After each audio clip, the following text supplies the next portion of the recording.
The history of the Bible has been the subject of research and scrutiny by scholars and theologians for hundreds of years.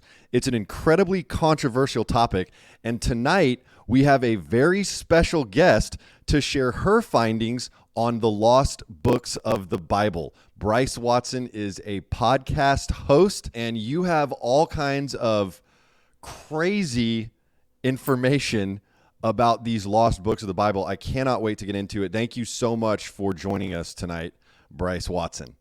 Well, thank you so much for having me. I'm very excited to get into this juicy and petty topic with you. It's going to be a wild one, and I already know it's going to drive some people absolutely crazy. Also joining us is my good friend and former cult member, Brice. We've got two Brices on the podcast tonight. And so I think we're just going to have to call you Boy Brice.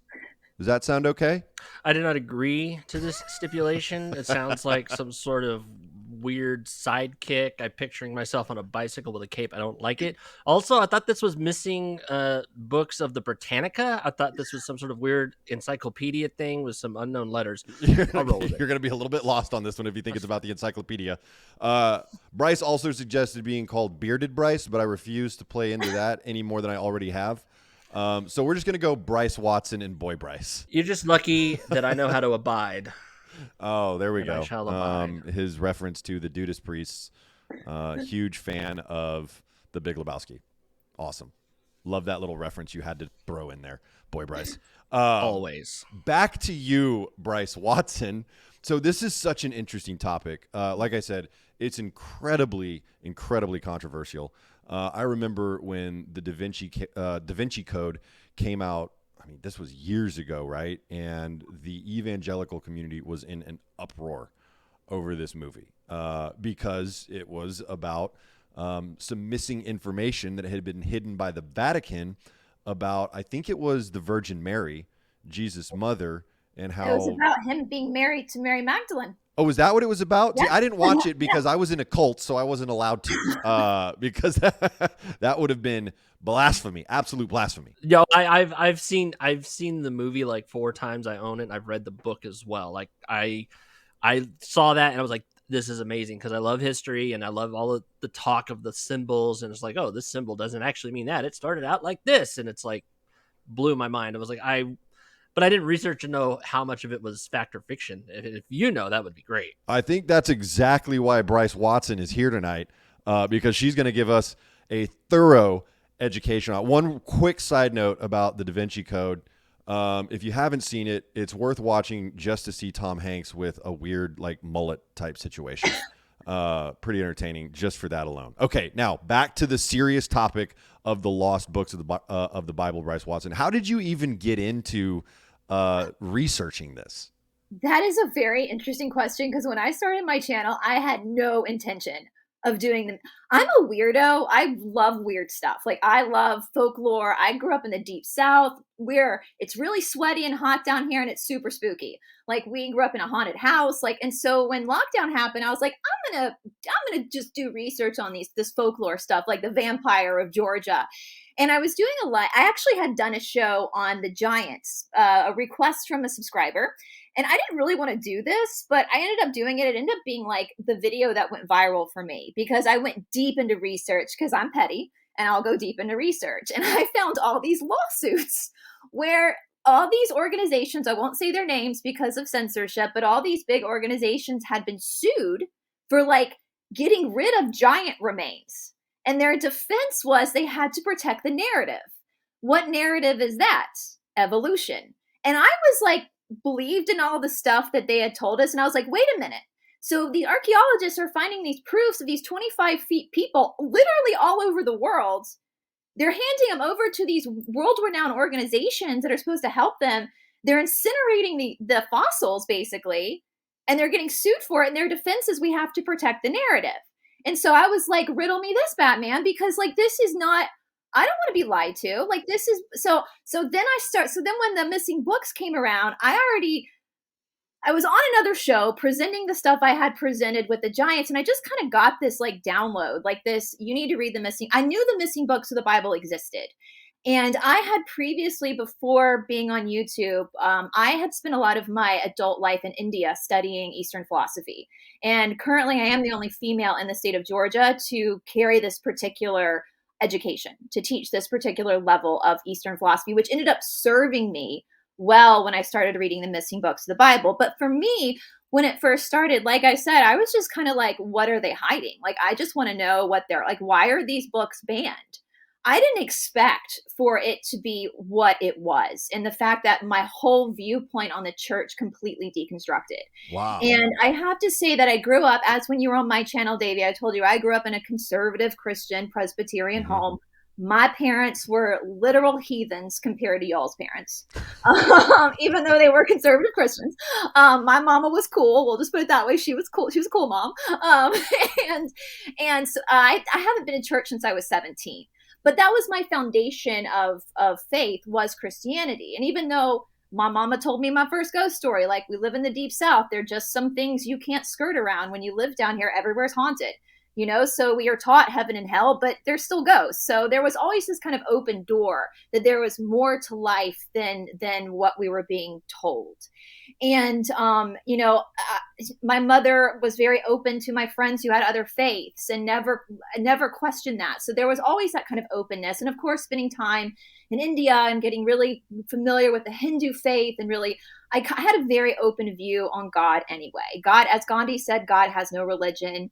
I see God in everything and all people. I want to make that very clear that I'm not an atheist. I have a very strong faith in God. And this journey through the missing books of the Bible actually has strengthened my faith in God, because even though I grew up in a conservative Christian home, the God we were taught about at church growing up never sat right with me. Like, I didn't know God as a child to be this vindictive, jealous, angry God that punished people. That was not my experience with God. And it's still, I'm 40 years old. It still has never been my experience. My personal experience with God is one of incredible love and incredible mercy and humor, a sense of humor and grace. And when I studied the Eastern philosophy, I started to understand human suffering more from the perspective of Eastern philosophy, which then is retold in the missing books of the Bible through this man whose real name was Yeshua, not Jesus. And that's a totally different story of how Jesus came around. But Yeshua was his real name, and his wife's name was Magdalene. And we see, and that's like the least of the scandals, is that they were married and had 5 children. Now, in the Magdalene manuscript, I think I told you this offline, Davey. I don't know if I told you in the episode. The Magdalene manuscript does get into their sex life, which is a little uncomfortable. Oh boy, here we go. But that's going to really, really maybe liberate some of the people who grew up in like a pure, like a more of a purist, or what's it, purity culture. Purity culture, yeah. Yeah. Mm-hmm. Oh, we're very familiar with that. Yes. So in Magdalene, if you guys, so the Jesus fish, we even see signs of Magdalene still to this day with the Jesus fish that you see on the back of people's cars. That is actually what they call a Vesica Pisces. And a Vesica Pisces is an emblem. It actually looks like the female anatomy. I don't know what the censorship word, but yeah, if you flip it on its side, right? Yeah, it's a very famous ancient, speaking of the Da Vinci Code, symbol. And it was for the feminine, and that was Magdalene. And so that kind of gives you a clue. And as you've seen a lot of the missing books, she was actually the main teacher. Between the two of them was Magdalene. He was secondary. He was her husband. He was the priest. She was the priestess. She was the Vesica Pisces. He was the Messiah, which Messiah also means a phallical pillar, which you guys know what that is. So etymology of words is really fun, guys. You can learn a lot by studying the etymology of these words. And I do have to thank this. I told Boy Bryce that this book right here by Trisha McCannon, I've been through it on my channel. She actually lives in Atlanta, and she is really, really good. She goes through everything in detail and where her sources are. So if that's something people want to get for themselves to start to study this, I would highly recommend that. So with that being said, should we start at the beginning of how we got here as a society? Because this boy, you start wherever you want to start, because you're the expert here. It's very interesting how you even started researching this stuff. I mean, Now I'm super curious about giants. Oh God, I'm freaked yeah. out about giants. Let me tell you guys, that's a different show, but I'm actually terrified of giants at this point. So. I mean, that's wild. And just the little snippets about Jesus being married and Magdalene being the primary teacher and all this other stuff. I mean, I can't, like, my mind is already a little bit blown, both from what you just said and from some of the offline conversations that we've had. And once again, thank you so much for prefacing this with, we're sharing information here, right? This isn't something necessarily that you believe or I believe. This is just information that's out there, and let's talk about it. Hey, y'all, we now have Friends with Davey merch available online at friendswithdavey.com. Check it out. Get some for yourself, your friends, your family members. Bryce also has his customer service survivors merch available on the website.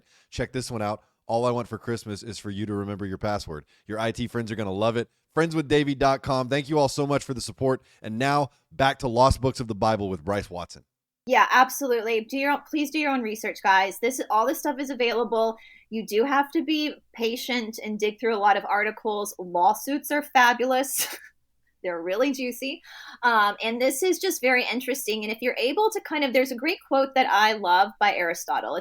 It's a sign of an intelligent mind when you can entertain an idea without accepting it. And so all I'm asking is that people entertain these ideas. We know we're in 2023. We know that the world around us is pretty corrupt. There's corruption everywhere. Like that's just normal. That's just par for the course of being a human.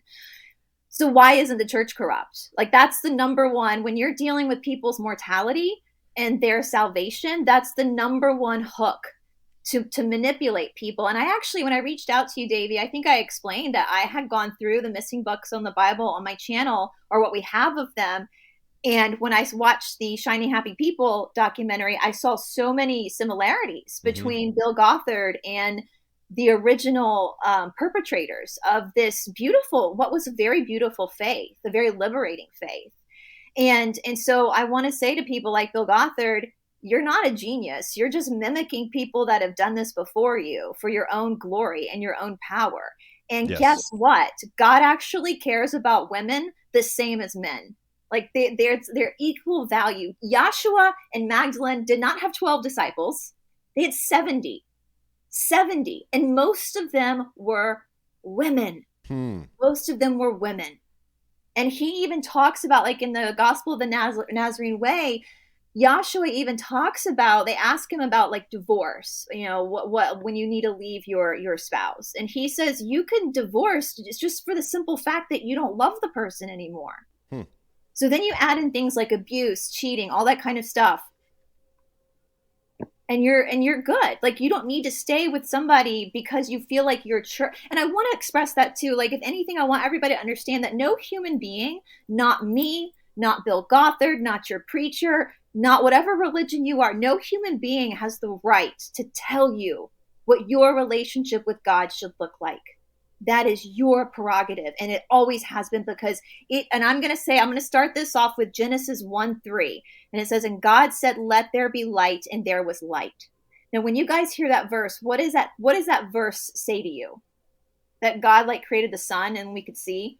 It usually says to me that the pastor has decided to start from the beginning, and it's going to be a long year, just a series, just book by book.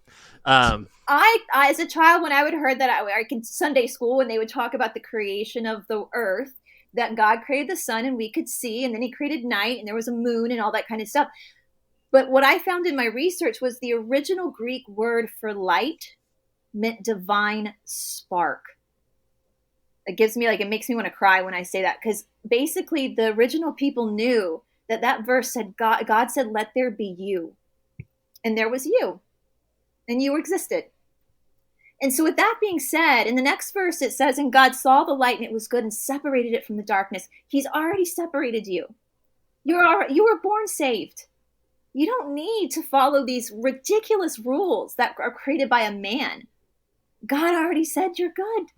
And we're going to get into, so what is sin? Well, the original definition for sin means just to miss the mark, to not understand that you are this magnificent being, And I want, before we get into it too, just so people can relax, because I know it's scary. I know it's really scary when someone comes and says, hey, everything you believe is not true. I know that's terrifying. I get it.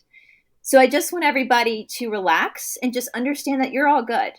God loves you. Like, there's nothing you can do that's going to separate you from that love of God, right? Nothing.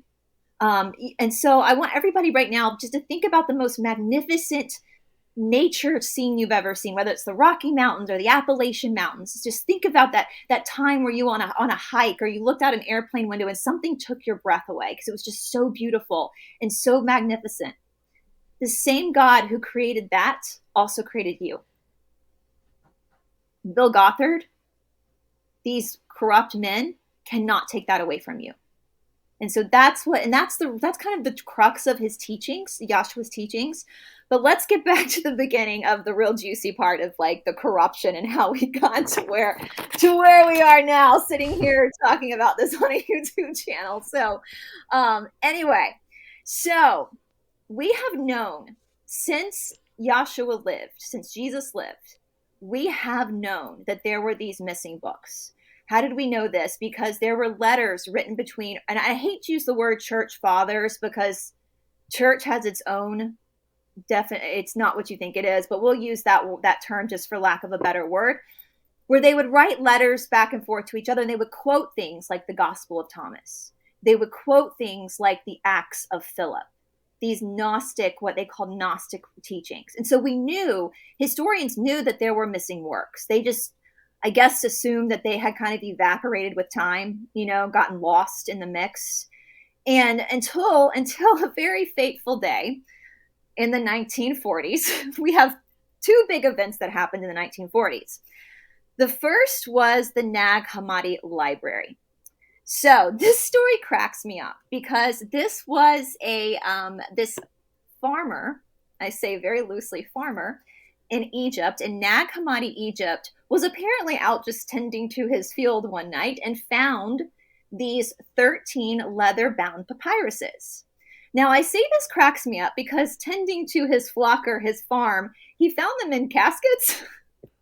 So he wasn't a farmer, he was a grave robber. Let's just call a spade a spade.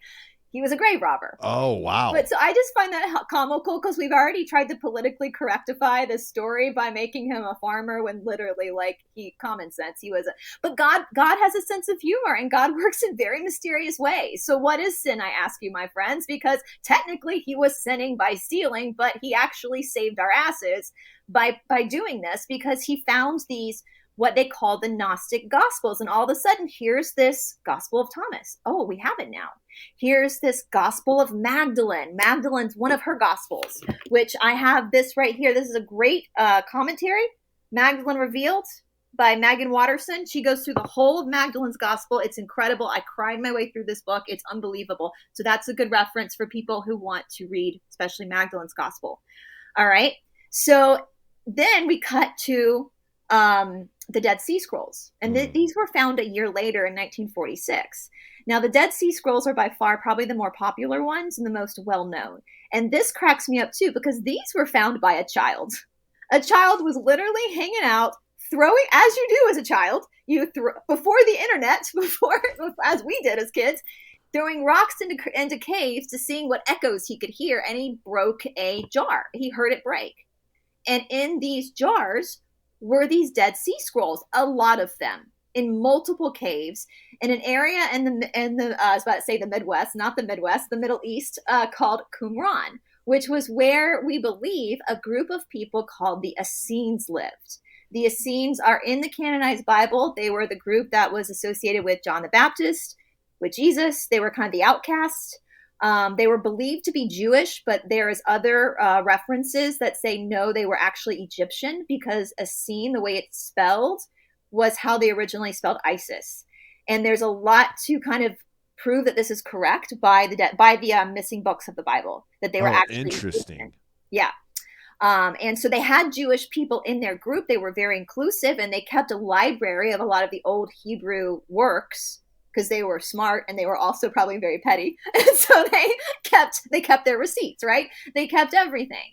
And so that's where we have like the Book of Giants. We have all these different books that go back again to that research on giants and who these giants were, is in the Dead Sea Scrolls. So around this time, we have the Vatican steps in.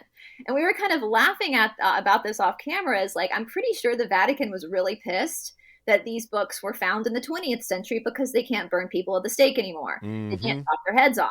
But the Vatican came in, and I just see them in my mind's eye coming in with their costumes on and their big hats on, being like, hear ye, we'll take these. We're the experts. No need to look at these scholars and academics. We'll take these now. It's okay. And the academics, the secular academics, were like, no, thank you. We're good.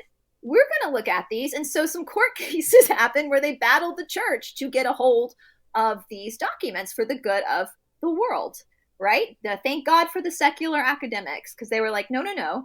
For history's sake, we need to see what these documents say. So wait, the secular academics had to sue the church so that the church just didn't snatch them up? The church tried to get them off of them, to compensate them from them. Okay. Basically, what I believe, making what would be false promises, like, we're going to don't worry, we'll translate these works for you. Yeah, right. They were going to. Yeah, academics are like, nah, we've heard that before. Yeah. So these guys find it. They're the experts, archaeologists and whatever, and it's in a different country. And so I'm assuming that to retain ownership, there's a lot of laws. You can't just, every country has different laws. Like, there's people in England, if you're out with a metal detector and you come across like some Roman coins, like, you have to declare it to the government. You'll be compensated land. It's a whole thing. And it's mind blowing. And yet it's not, because it's the Catholic Church, where they were like, hey, we actually have first claim on that. Yeah. It's like, what? You're not even here. You didn't find it. And the funny thing is the guy, like, in Nag Hammadi library, like, this is a predominantly Muslim country, and his name was Muhammad. So, like, a Muslim guy found these. So, and the Vatican's like, there are clearly a Muslim guy found them. And he's coming in. So I just think, again, I find humor in this. I'm sure it was very stressful when they were going through it at the time, because I wouldn't want to go up against the Catholic Church because they're scary. But I guess I kind of am, but whatever. So yes, I don't know. And Elaine Pagel, who is a great reference point, she's still alive. She's an incredible scholar when it comes to the Gnostic Gospels, which we'll get into what those are. She worked a lot with the professors that were actually getting the rights to these books. And so I would highly suggest, she is an incredible teacher. She has lectures on YouTube. I've sat through a lot of her lectures. She has a lot of books. Her name's Elaine Pagel. She's amazing. And so I would highly suggest, if people want more information about that battle, I would listen to a lot of her lectures, because she's incredible. And so this battle ensued. And from my understanding, the public didn't actually get a copy of these missing books of the Bible until the 90s. That's how long it took. 50 years? 50 years. So imagine you are like in your 40s when the books are found, and you're all excited because you're going to eventually, and then all of a sudden you got to die before they're actually released to the public. That kind of sucks, right? Well, that's the power of the Catholic Church, right? And also, I would assume too, just translating, and that's what I was thinking. In different, the Coptic. It's multiple old languages like Coptic, Egyptian, Hebrew, some old Greek stuff. So there's a lot that they're working through, not just legally, but with and the one thing I love about academics is they don't take a spiritual approach. Like, I think someone like me would want to take a very spiritual, almost confirmation bias looking at this stuff. But academics are really good at being very objective. And so they have multiple people looking at this, multiple people giving their opinions on different translations. There's multiple commentaries out there. I always suggest to people, read all the commentaries you can, because it's different perspectives, and it might, you don't have to agree with everything, but it gives you a different perspective on what these teachings are. It can't hurt you. Again, it's a sign of an intelligent mind when you can entertain an idea without accepting it. I would say that occasionally academics are not objective based on who's funding their project. That is true too. For sure. But I think they did a pretty good job with the missing books. I will say that, because there are definitely a lot of different different voices out there that have gone through, especially the Gnostic, which would be in the New Testament, is more like the teachings of Yahshua. The real petty stuff is in the Old Testament, because that shit's not what you think it is. Like, it's the Old Testament's basically a grimoire. And I know that's going to trigger people, but a grimoire is a spell book, you guys. It's a spell book. So it's and the missing books of Moses, the testament of, everyone talks about wise King Solomon. We had to learn about him in church. Dude was worshiping Moloch. Like, that's in the testament of Solomon. Moloch was the Yahweh, which is the same name for people called God Yahweh. That's Moloch. That's a demon. Jehovah is also a demon. These are list of demons in the Old Testament, where they did human child. I don't want to be too graphic, but where they, they would, that's human sacrifice. Yeah. Human sacrifice. Yeah. But children, they called it a virginal. It's in the Old Testament, that canonized virginal burnt offering. That's a child being burned to Moloch.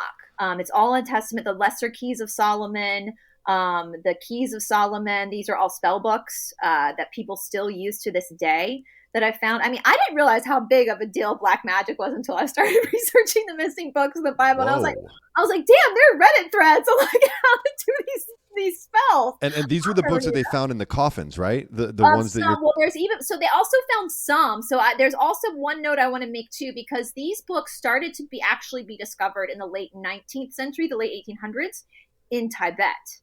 So there were all these Tibetan monasteries that had the full. So some of the books in the Dead Sea Scrolls, or most of the books in the Dead Sea Scrolls in the Nag Hammadi library, we have most of it, but some of it's like missing because of time. Like the paper is wilted away, so...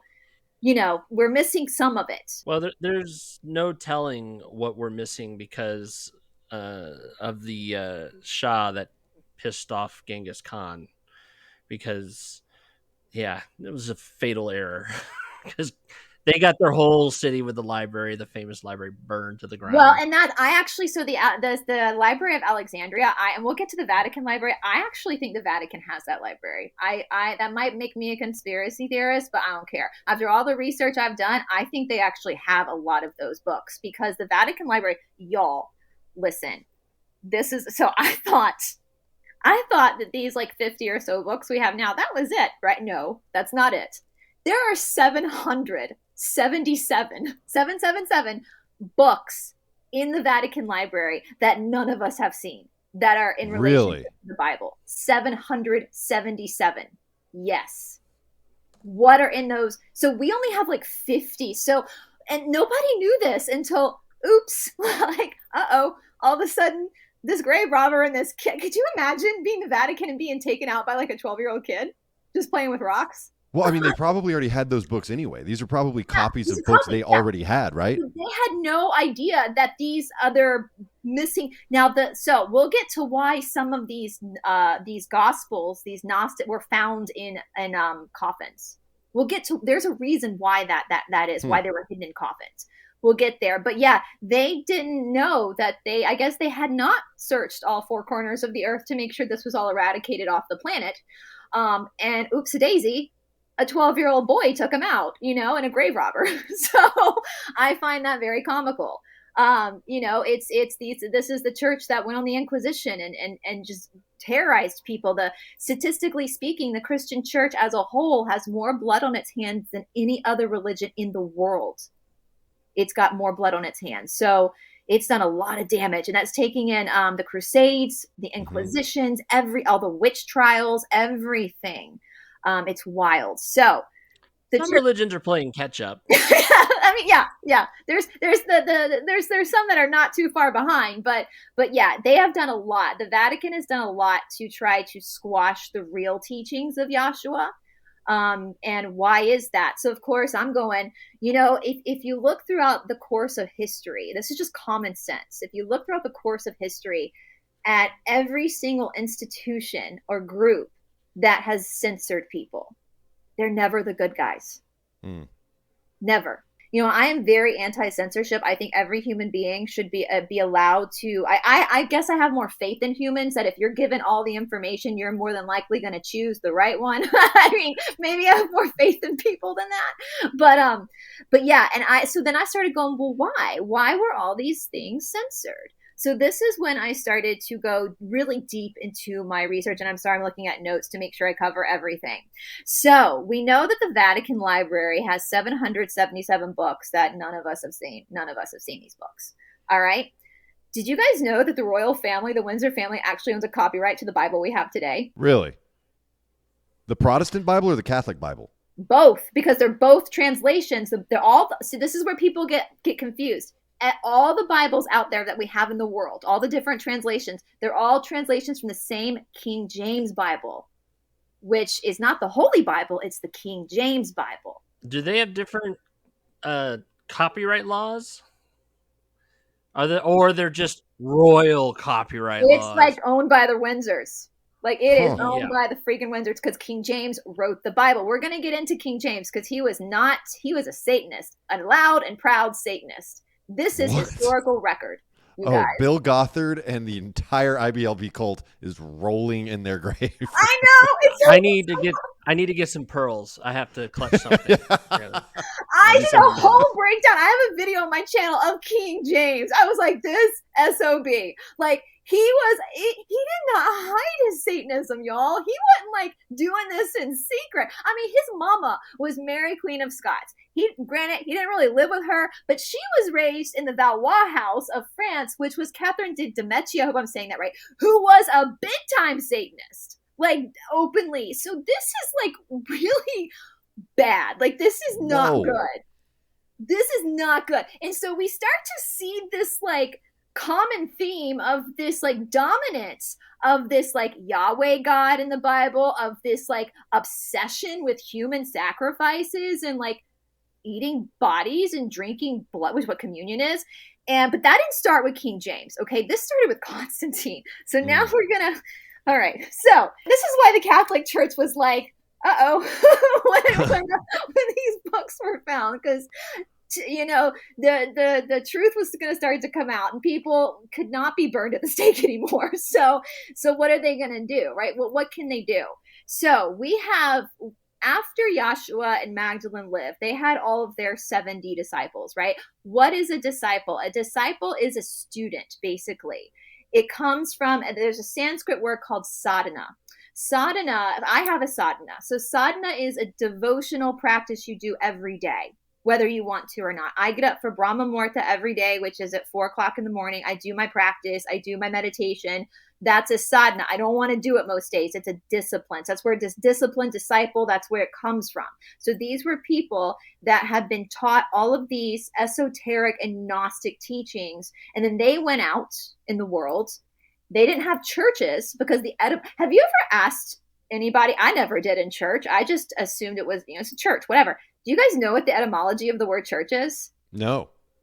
It's a demon that hypnotizes you and feeds off your life force. What is it with the demons? I love it. I'm telling you guys, like, I mean, that makes the most sense. Thank you. And okay, that was one of the first things I ever learned before I even went on the Missing Books of the Bible escapade, because Jordan Maxwell, that old researcher who is incredible, he was the one that pulled that research. And I was like, hold that. And I said the same thing, boy, Bryce. I was like, that makes so much sense. They hypnotize you in fear, and then they feed off of your soul, basically. Now, a teacher's job in the world is to eventually not be needed.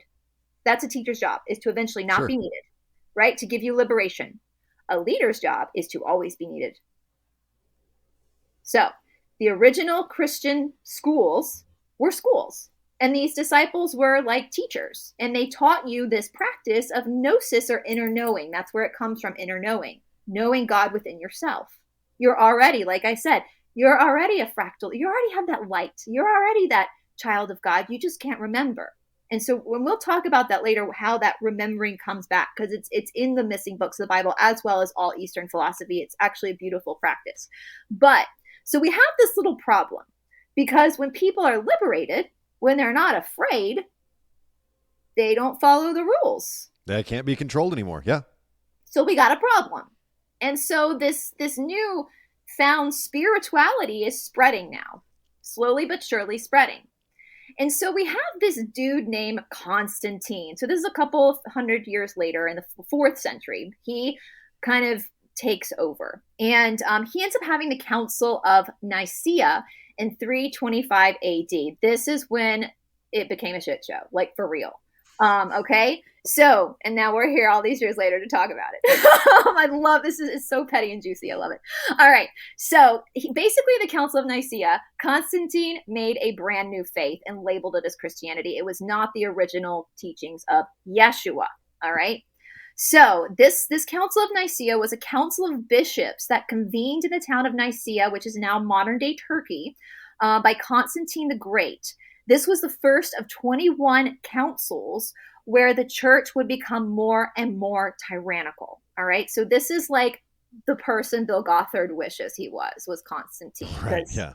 And Constantine was sainted by the Catholic Church. Now that they saint people, I'm like, let's do a deep dive into them because there's probably something sketchy. Let's investigate because this is not, something's not right if they were sainted. So, out of these meetings, the faith created by the Prince of Peace became the religion with the most blood on its hands. Who was Constantine? So there's this really great investigative journalist named Simka Jokovic. I hope I said his last name right. He's got a lot of great stuff on YouTube. You guys can find him, Simka Jokovic, and he is really good at explaining his findings. Okay. So he was really big in kind of unmasking who Constantine really was and what Constantine did at this council. So 4th century AD, Roman Empire was divided into 4 different states. It was like a republic. Like we in the United States are supposed to live in a republic, right? So they had governors. And to me, that makes the most sense anyway. Like if you have states, like your state acts, if you're not from America, like I'm in Georgia, so I have a governor who that's why state laws are different. It kind of gives the people more of a voice. So that's how the Roman Empire was divided at that time. Now, each region had its own governor or its own ruler. Constantine's father ruled the Western Roman Empire. So like England, France, Spain, all the Western states that were in the Roman Empire. His father died in what is now York, England in 306 AD. And so his army then said that you're not just the ruler of the West, Constantine, young man. You are now going to be the ruler of the whole Roman Empire. So a coup d'etat happened where he came in and said, here I am. We're going to make this my freaking tyrannical land, this huge land that was the Roman Empire. And this was the start of the Dark Ages. So that's how well that worked for him. So anyway. No, that's how well that worked out for us. He was okay. Yeah, no, he was totally fine. You're right. He was absolutely totally fine. He got his way. He was like a spoiled little brat that you just wanted to smack. Anyway, so it came to a head. There was this guy called Maxentius who was in the central region where Italy is, where Rome was. And he was the one that said, no, this is not going to work. Now, Maxentius, he was actually pretty good with this new Christian. Like, he didn't really give a shit. Like, I kind of see him. I'm very much live and let live in my life. Like, you believe whatever, as long as you're not being mean to people and hurting people, do what I don't care what you believe in, and that's kind of how I kind of read about it. He kind of was that way. Like, as long as the people are happy and fine, then whatever. Maxentius was for less taxes. He didn't want to tax the people, where Constantine wanted to hike the taxes up and basically have people put all the money into the government. And so there was a head-to-head with Constantine and Maxentius in 312 AD. 1,200 years later, the Renaissance artist Raphael would paint these on the Vatican, this beautiful fresco of this battle at the bridge, the famous bridge. Okay, I've been to the Vatican City. It is gorgeous. It is beautiful. It's also really creepy. I was a little creeped out when I was there, but I'm kind of weird about that kind of stuff anyway. So I've seen this fresco in real life. So the Battle of the Milvian Bridge. So we are taught in school, I remember in Sunday school, vacation Bible school, hearing this story that Constantine was greatly outnumbered by this army. Like, he was doomed to lose. And for rulers back then, to lose meant certain death, right? So he claims that he had this dream that Jesus came to him at night and he saw these crosses and he gave his life over to Christ, and all of a sudden he denounced all the pagan Roman gods, which, interesting, pagan was a word created by the Catholic Church. Wasn't really a word, wasn't really a thing back then. Demon? Is it another demon? Probably. I haven't looked at the probably is. I mean, Jesus means Hail Zeus. That's what the name Jesus means, because Zeus, his birthday was December 26th. Yeshua was the real name. There was no J back in those days. And if you replace the Y of Yeshua with a J, you get Joshua. So, riddle me that. Yay, Zeus. I don't know. So anyway, he says he gave his life over, became a Christian. Well, none of this is true. We know that none of this is true for two reasons. One, he had a biographer named Eusebius. Now, Eusebius, he is quite a petty little man too. I quite love him, because Eusebius wrote about the battle. And then all these years later at the Council of Nicaea, Constantine went to him and said, hey, we're going to change the battle story and make it so I had this prophetic dream so that we can convince these people that I am a prophet of God. And Eusebius, instead of just changing it for Constantine, he wrote in his notes that Constantine asked him to change the story. So he basically is telling us that this was propaganda. This never happened. There never was a Jesus dream that he had, that this was all propaganda. Oh, that's interesting, because I've heard that story too, about his revelation, right? Yeah. I just figured it was if I recall what I understood to be going on, like there was, the Christian religion was becoming more prevalent, and there was some clashes between the Christians and the pagans, because the pagans had a lot of festivals that were not cool, and he aligned those, oh, that's holidays. The propaganda they tell you. Yeah. Mm-hmm. He was like, oh, I'm a Christian now, and we're just gonna say that Jesus was born here, and this is Easter, and just the pagan and the Christian stuff's going to come together. That way everybody can party at the same time and nobody will have noise complaints. Oh, he didn't give a shit about that. That would be more of a Max Ascensus thing. Let's just drink and be merry. Yeah, everybody just be cool. Yeah, this definitely seems like this seems like a power grab, and I have a feeling that's where it's headed. Yeah. Yeah, he's a total narcissist psychopath. But Eusebius, I mean, God bless him. He wrote in his notes, Constantine asked me to change this. So we know that was not the original thing that happened. We also know, because Constantine, like a good little narcissist, tells on himself with the Ark of Constantine. And I've seen this as well. This is in Rome. It's an ark that he built to display his victory and his total control now over this huge, massive empire. And on this ark, there is nothing having to do with Jesus or crosses. It's all pagan Roman gods, all of it. So with him in the center of being, all glory to me, being I am now the sun that rises over the Roman Empire. So he tells on himself as well. And this is stuff, and like I said, you guys watching, go back and research this for yourself. It's quite fascinating, because this little dweeb, I just talk about before Napoleon ever lived, he probably had a Napoleon complex. Let's just he probably wasn't pleasing women. Let's just put it that Napoleon had a Constantine complex. There we go. There we go. So, and we see the shields in the Ark of Constantine that were said to carry the crosses. There are no crosses on those shields. So riddle me that. So he tells on himself, but he built the Ark before he told Eusebius to correct the story, right? And he corrected the story at the Council of Nicaea. So what religion did Constantine practice? He practiced a religion called Mithraism. And that, my friends, I hate to tell you guys, I don't want to freak people out, but it is the truth. That is what the Christian faith is to this day, is Mithraism. It's not the original teachings of, and I had this friend when I lived in Los Angeles, I had this friend that was fabulous and fantastic. And he was very religious himself, even though by his lifestyle, he had been kind of rejected from a lot of churches. And he would say all the time, if Jesus came back today and saw the state of the church, he'd be like, so not what I meant, guys. So not what I meant. And I don't even think he would recognize this faith that we call under his supposed name, right? Because it's so vastly different than what Yahshua actually taught people. So what is Mithraism? So Mithra is said to be a pagan god that looks a lot like Jesus. The religion was considered a cult. It was a cult of the elite. It was an elite practice. It was a secret religion practiced only by men, no women.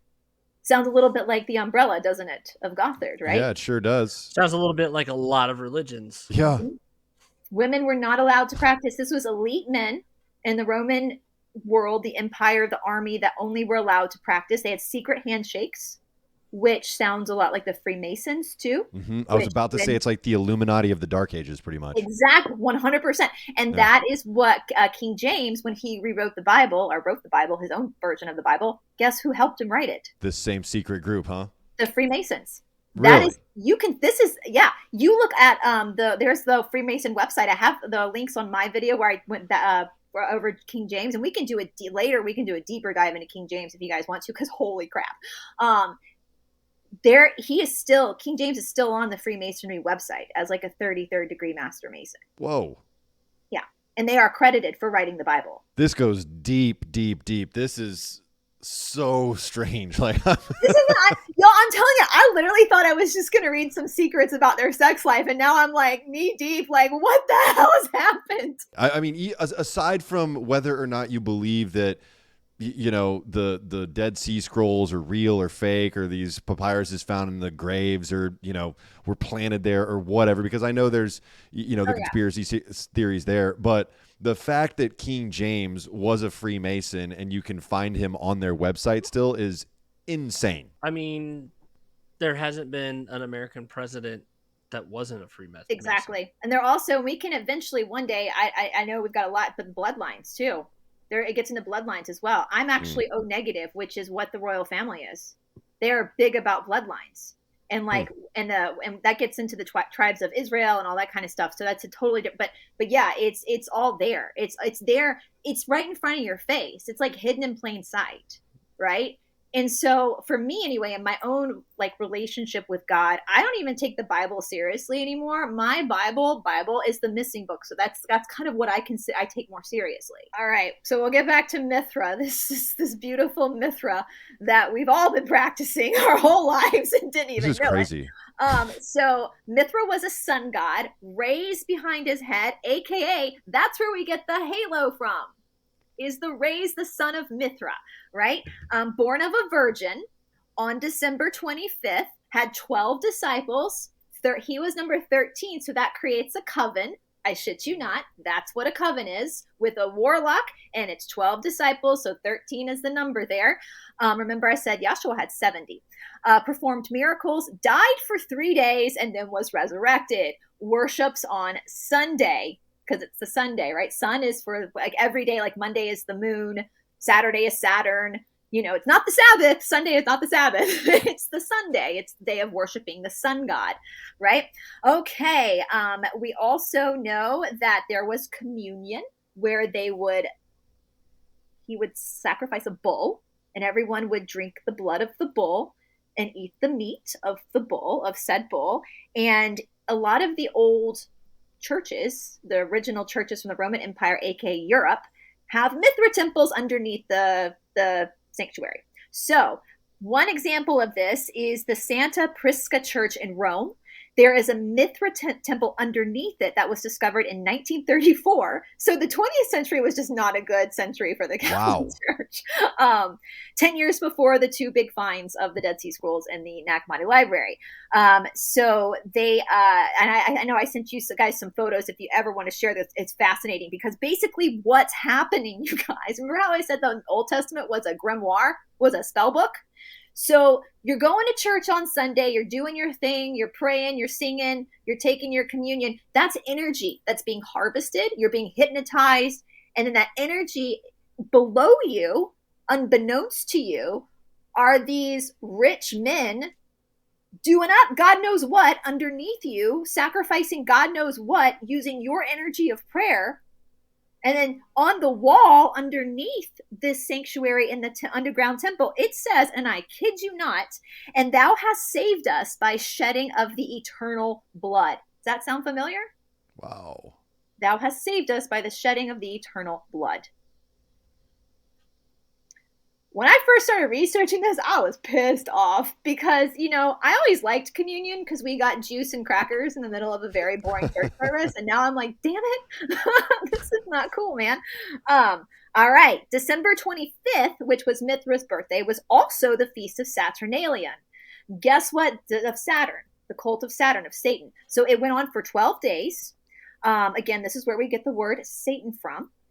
They wore black robes, wedding bands. Again, that's another Saturnalian, the rings of Saturn. And they would give each other gifts. Sound familiar? Wow. Y'all know when Yahshua was really born? September. Wait, and what was the background to Mithraism? Like, where did it come from? It's an old Byzantine. It's been around for like 5,000 years or something. It's been around for a very long time. You can find it in Sumerian texts. You can find it. This is an old faith of this Mithra. We see it referenced. Actually, we do see it referenced in the Bible. Who were the three wise men that came to visit Mithra? Not because Yahshua was actually born in Egypt. The Bethlehem story is Mithra, right? So who are these three? What were they called? They were called the Magi. Yes. That's a Mithraic priest. What? So they're telling you. They're literally telling our dumbasses, like, we're so dumb. Like, we're sitting there going, okay. We're not even questioning these things. And they're like telling you.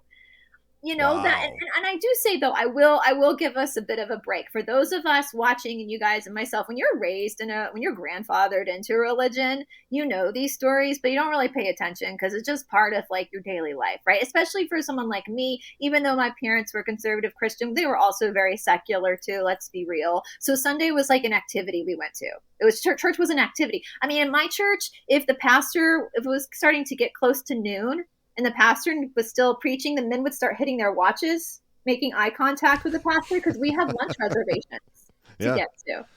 We got football to watch. Yeah. Yeah, my pastor would be like, the Cowboys will still be there when we get off of church, and people are just like climbing the walls. We're like, bro. No, I mean, listen, I will say my money talks. My church was quite wealthy. There were lots of doctors and attorneys, and that made big donations to the church. So I'm sure that they were very willing to end that service to get people to the restaurant, the country club on time because they wanted that money, right? So yeah, that's all there, you guys. It's all in the Bible, this Mithraism. It's fun. So now we have this guy, Constantine, who has now had this first council of Nicaea, and he's going to now squash this problem of liberation that's happening because of this annoying little teacher named Yahshua, and he's going to turn Christianity into Mithraism. Not such a secret elite religion anymore, is it? But we're going to keep some of these themes of like men being in charge. I told you guys off camera that Constantine, after the council, after he had found God, became a Christian, he boiled his wife alive in the town center because he thought she was cheating on him. This is not, this guy did not obviously care much for women. If he cared for women, it was for one purpose and one purpose only. That is not a romantic novel right there. Wait, you said he boiled his wife alive, but he also beheaded his son. Yep. There was a rumor that his oldest son was boinking his new wife, which wasn't true. The history books will tell you this was not true. His oldest son was 21 at the time, and so he beheaded his own son and then boiled his wife alive. That just sounds like an excuse to make sure that his son didn't kill him to get to the throne early. I mean, that's the kind of stuff that they were always concerned about. Great point. Yeah. Because they're all psychopaths. Yeah. If you came from a family where your parents weren't concerned about you murdering them to take their power, then you probably, doing pretty good.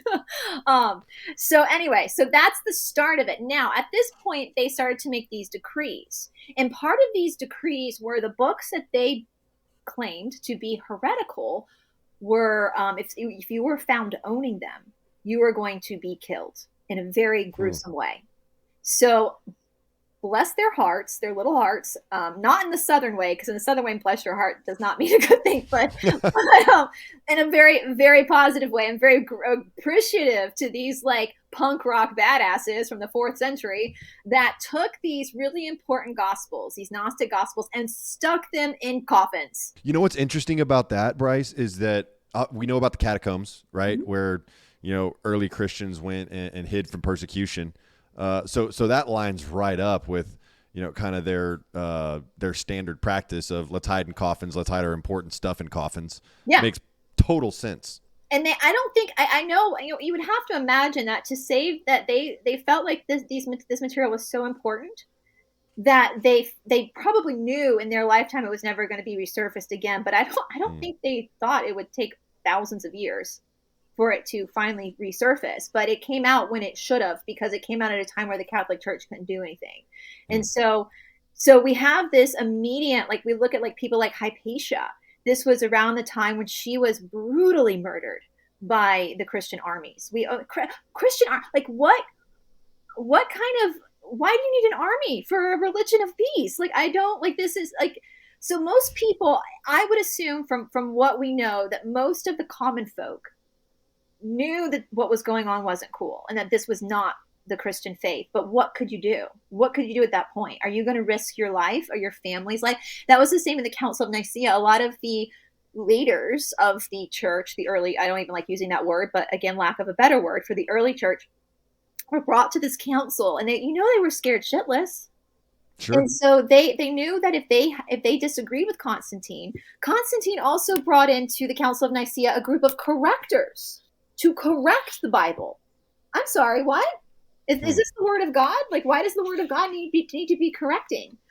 We have here actually marked it from Tricia McCanna's book. She says 325 CE at the Council of Nicaea, where it is decided which gospel should be supported and which should be suppressed. James Carroll writes in Constantine's Sword, indeed the bishops of the Council of Nicaea who disagreed with Constantine's choices were exiled on the spot, and that's putting it nicely. Most of them were beheaded and their families were killed. So they had no choice. So you can't blame them for being like, it's cool, it's fine. No, like, what would you do in that situation? I'd probably be like, yeah, no, Mithra's great. We're just going to stick with Mithra, because your family's being threatened. We have here, I marked this as well, because this talks about she talks about the early idea of original sin, which original sin is sex, right? Like, that's what the church teaches us, and that's not true.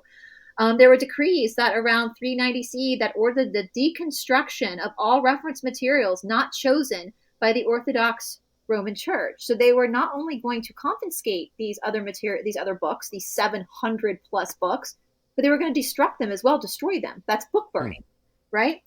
She says, while some of these texts confirm our existing gospels, others reveal philosophies distinctly at odds with the Orthodox Christian, a doctrine we have been conditioned to believe for nearly 2,000 years. These newly discovered landmark writings focus on Yahshua's teachings on several pivotal subjects: karma, reincarnation, the existence of a divine mother, the multi-dimensional nature of the universe, and the existence of gods with a lowercase g, meaning aliens, and demiurgs, or false gods, that rule this world, as well as the descent of the soul into the worlds of matter.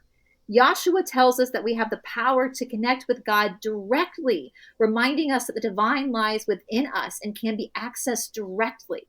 Yet the Orthodox Church keeps this information hidden, ordering the deconstruction of all non-canonical texts under the penalty of death. So that's what they're hiding, the fact that you don't need them. Right? What's the Catholic Church to this day is the wealthiest business in the world. Mm-hmm. It's the wealthiest. I mean, it's pretty decadent. Like I said, I've been there. It's very, a lot of churches are wealthy, And so anyway, so that's where we kind of get started in this whole censorship, and it grows. We have this group called the Cathars, which I'm not going to go too much into detail. They were directly under Magdalene's teachings. And before I get into that, just so you guys know, the church was never supposed to be left to Peter, ever.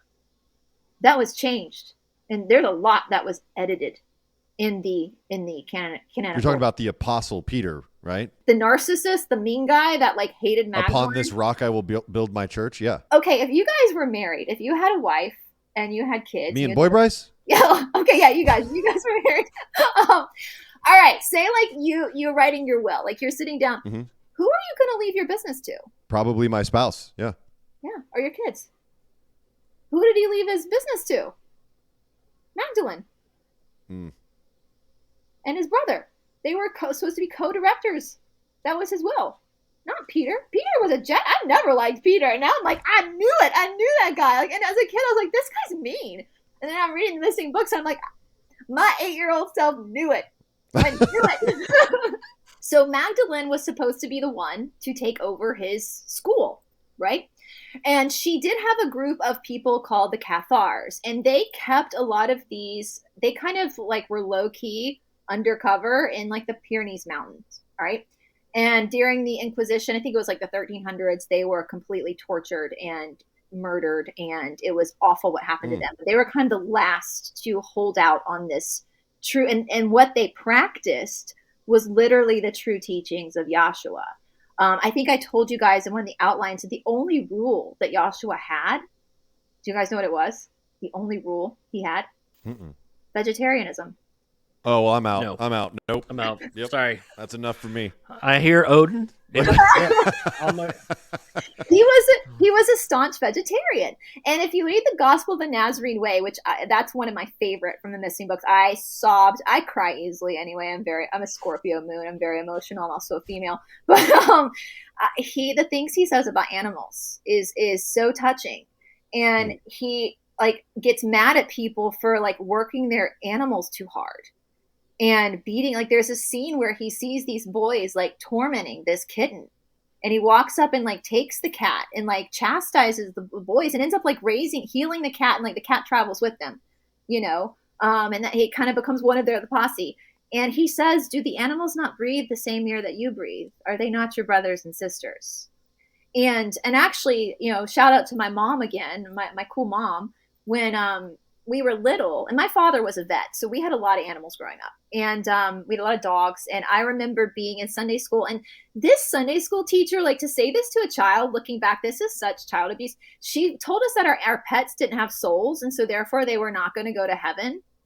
And like all the kids started crying. In Sunday school? This was like Sunday school. And so I came home and told my mom that, because I was so upset. My mom looked at me and she goes, what do you mean? Of course they're going to go to heaven. In Book of Revelation, it talks about the horsemen. So they're horses, obviously. And she's like had this like very common sense practical. And she went down to that church and got really mad at that teacher for saying that to a bunch of children. So my mom was not, and my mother wasn't really an animal fan. Like she was very house proud. So like our animals didn't come inside.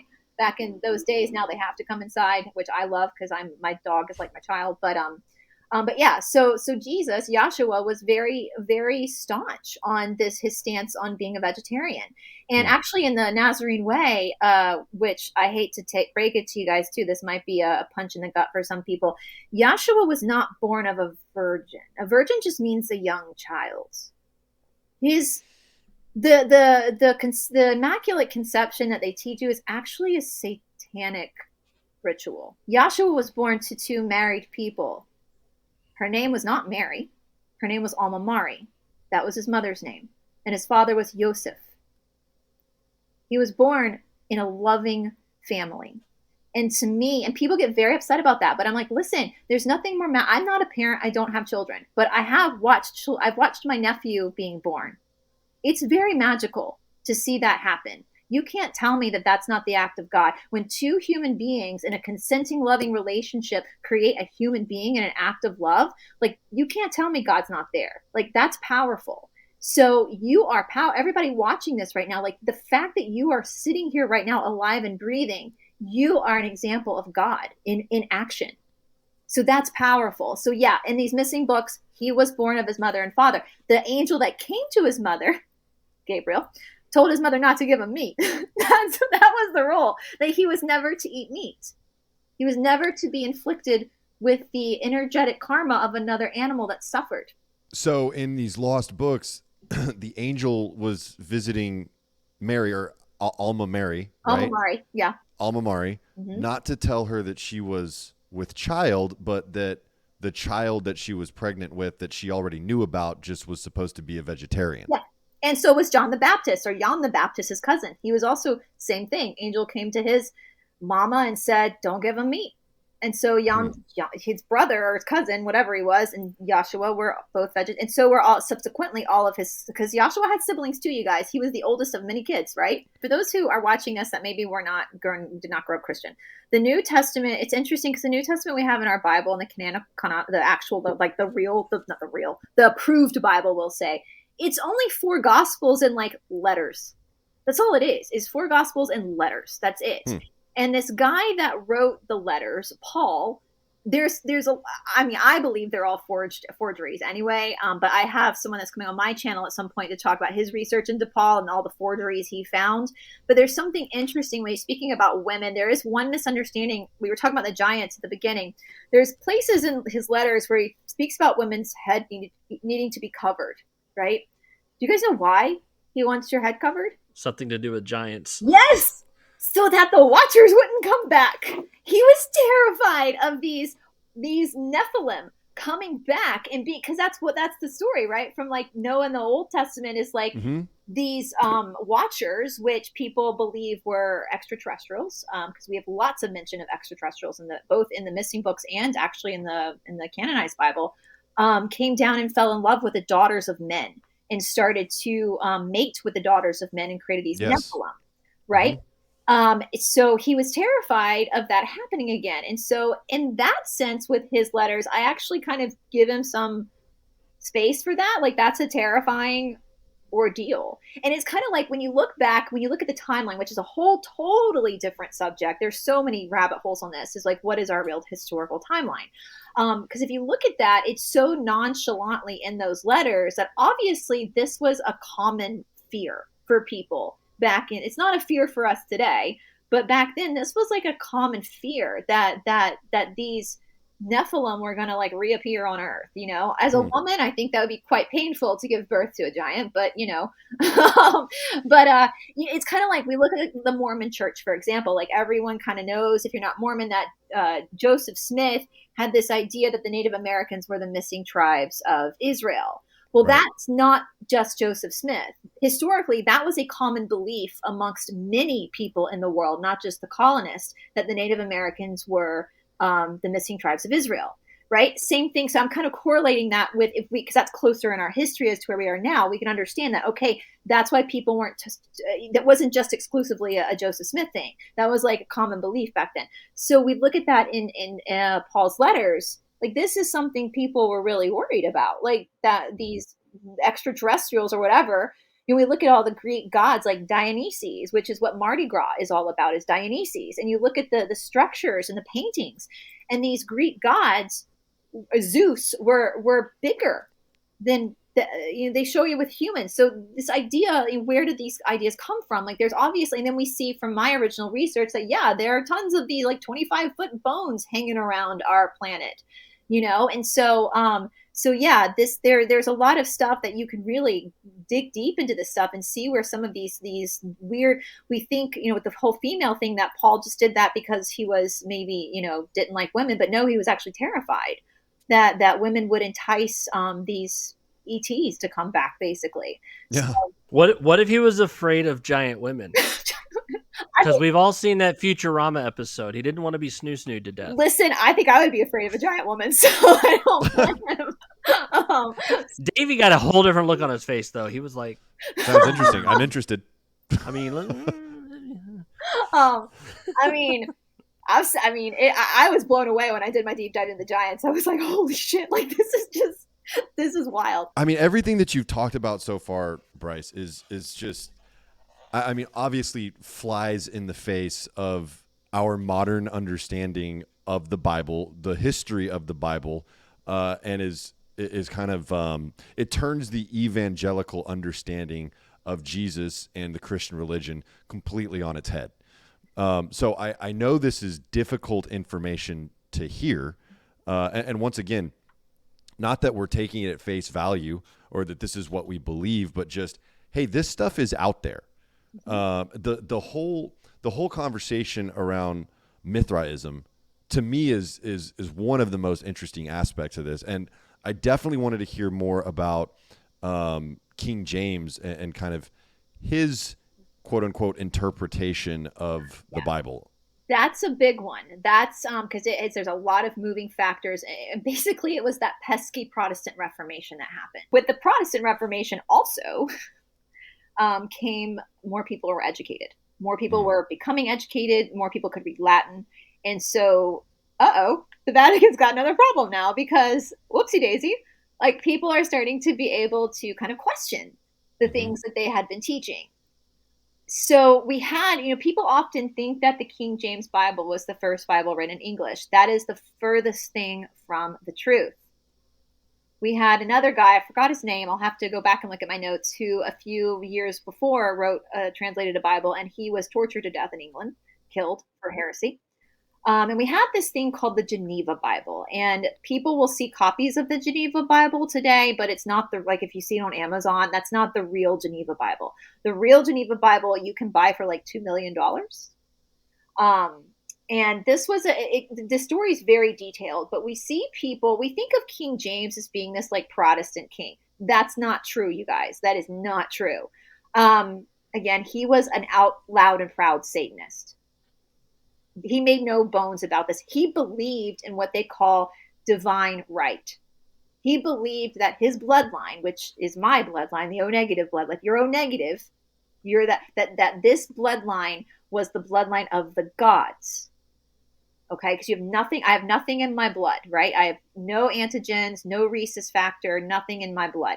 All right, so I know this as a woman. Most women who are rhesus negative know this, because if I get pregnant with a man who's Rh positive, I have to take precautions in order to make sure my body doesn't get rid of the baby because of the rhesus. Luckily, my boyfriend is also Rh negative, so that won't be a problem if that were to happen to me. But like, most women know this, right? So if this sounds familiar to you as a woman, you probably know this because of the potential dangers in getting pregnant. Anyway, so Rh negative, something also, and you know how you said all the presidents have been Freemasons? You know what else all the presidents have been? Rh negative. Is that true? That's true. Only 15% of the world population is Rh negative. Wait, including Trump? I think so too. Yeah, absolutely. He looks Rh negative. There are some traits of Rh. He looks Rh negative. So as an O negative, it doesn't matter what blood type you guys are. As an O negative, I can give you my blood no problem because I have nothing in it, right? So, but for me, I have to get from other O negatives, right? So anyway, so that's why I know about my blood type. Well, the royal family, or King James, believed that all monarchy was also, this was a divine blood by the gods. He has quotes saying that he is a god and people should recognize him as such. So when he writes the King James Bible, he's meaning himself as a god, the King James Bible. Do you know the original King James Bible had a picture of Lucifer on every page? What? Uh-huh, yeah. Oh, it's a lot of ink. This is so fun. It's so petty, isn't it? It's so juicy. So he was at war with this Geneva Bible. And Geneva, these people had escaped England. And that's right, you guys. Like, even the people coming to the New World were having to escape King James because he was stopping ships from the ports from leaving. Right? You don't want you going off. The Puritans who came to America would have never had a King James Bible. Like, never. They would have been disgusted by that. They would have had a Geneva Bible. Okay? So the Geneva Bible ended up, the King James Bible, and we can, if you guys ever want to do another episode just specifically on this, it's a huge topic. There's a lot of moving parts here. But he worked with the Freemasons to get rid of the Geneva Bible and just have his people of the UK take the King James Bible by law.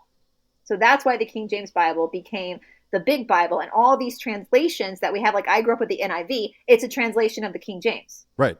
Yeah. The authorized version, as it's called. Yeah, exactly. I like to throw into the pot here if anybody is super questioning. So, you know, the Catholic Church has already proven that they can hide something for decades and decades and decades.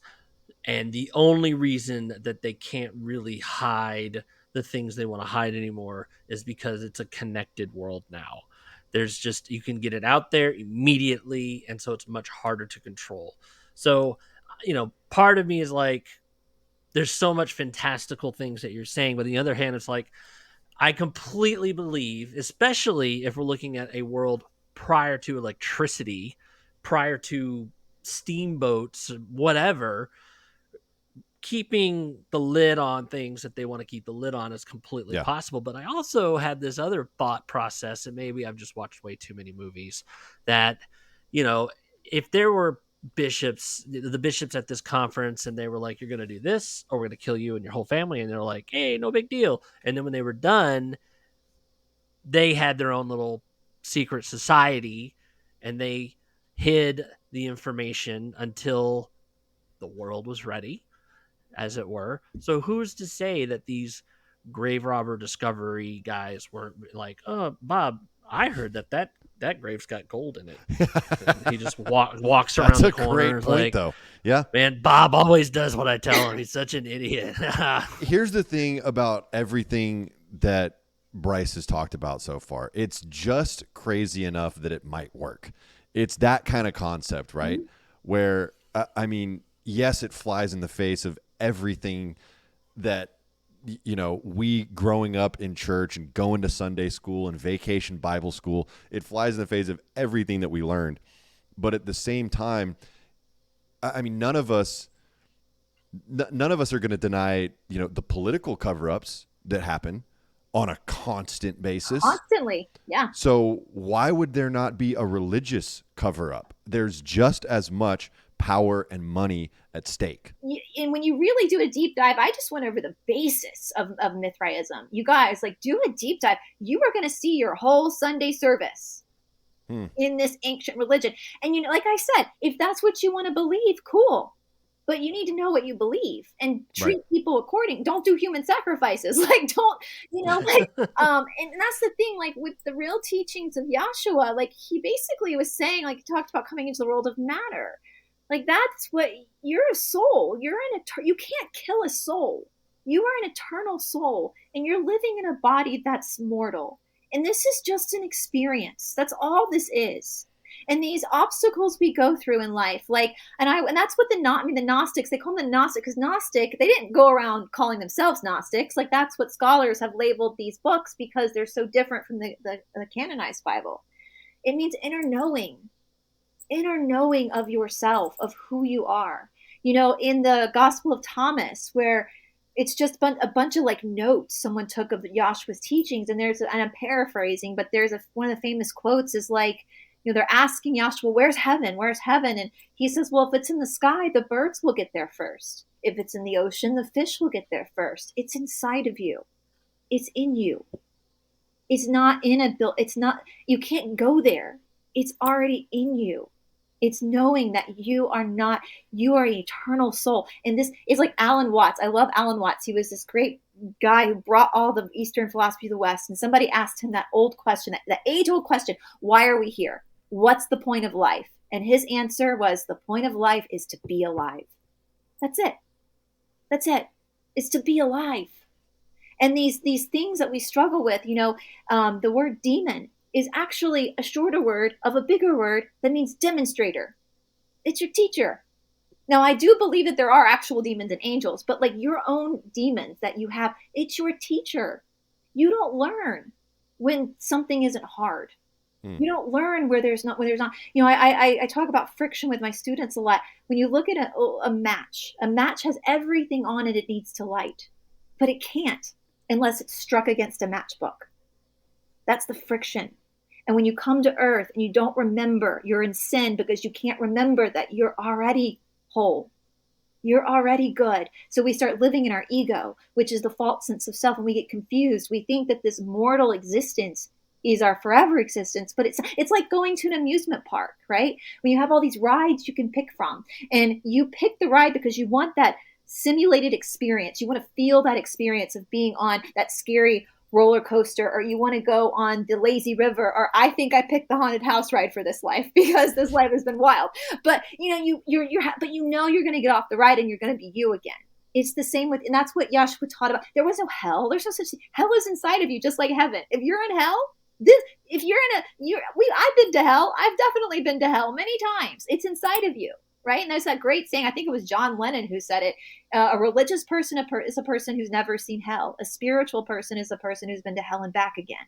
Mm-hmm. Right? It's going there, understanding, having the shit beaten out of you, and then understanding that who you really are. And that's what life is. And that's what Yahshua taught. And if you don't figure it out this life, guess what? Next life, who cares? Time's eternal. You're still whole. Right? So that I just wanted to leave people with that. Like, you're already, I mean, I just want to, like when I see people living in fear of God, God is not a weapon. Man uses God as a weapon, but God is not, if you're a parent, and my mother used to tell us growing up all the time, my siblings and me, that she would do anything for us. Like, that her love for us was unconditional. If you're a parent and you feel that way about your child, now think about that times 1,000,000 with the Creator God. You're not going to go to hell. There's karma. The karma is just cause and effect. That's all it is. It's cause and effect. You live it out and you experience it. And you only know joy because you know sorrow, right? You only know life because you know death. And that's what Yahshua taught. That was the liberation. The liberation is that you're already free. That's so interesting, Bryce. And I think the important thing to take away from this is there's information out there. And even if it's not something that you create a belief system out of, it's still very interesting to at least look at. And I think that to me is why I wanted to talk about this. Not because it's like we want to turn every Christian into a new believer, right? That's not what this is. This is just, let's look at the information that's out there, because man, this is super, super interesting stuff. We're definitely going to have to do another episode, Bryce, because there's so much here, and I absolutely want to hear more about the giants. We'll probably need to do some sort of Q&A live stream with you as well, because I know after people watch this, there's going to be folks that have questions. There's going to be folks that have already studied this stuff in depth, and they'll want to, kind of add their observations as well. So we'll definitely be scheduling some follow-up stuff with you, Bryce. Where can people find you online? Esoteric Atlanta on YouTube and on Rumble. If you are in a country, because I've learned that there are some countries that can't get these platforms, if you email me at esotericatlanta@gmail.com, I can put you into the Signal app group where we have a bunch of people where you can see those videos as well. So yeah. Well, we'll definitely be talking about this more. Y'all, please like, comment, subscribe, share. We'll be back with Brice Watson for a live stream and most likely a follow-up episode. But thank you all so much for watching. We love you.